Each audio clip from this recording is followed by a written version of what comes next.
Nima 37 million? Sabina bu. 37 millionlik zakaz oldim. Nima 37 million? 370 ta boks esa berishimiz kerak 4 kun ichida. 4 kun hazillashyapsizmi?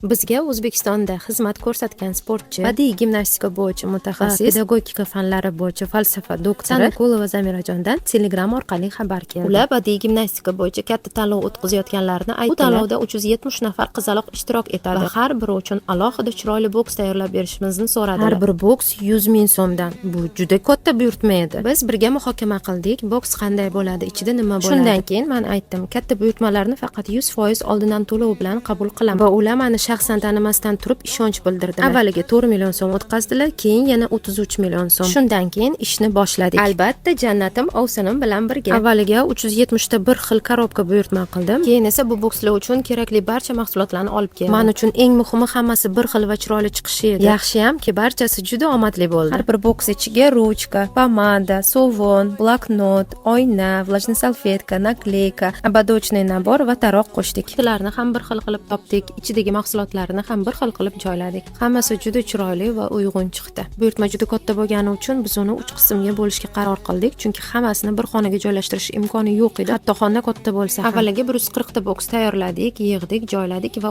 keyin yana 140 ta xuddi shunday boks tayyorladik. Va qolgan 90 ta boksni so'nggi kunda tayyorladik. Har birini chiroyli qilib o'radik, bantiklar, gulchalar qo'shdik. Hammasi juda chiroyli, nozik va estetik chiqdi. Eng muhimi mijozimiz xursand bo'ldilar.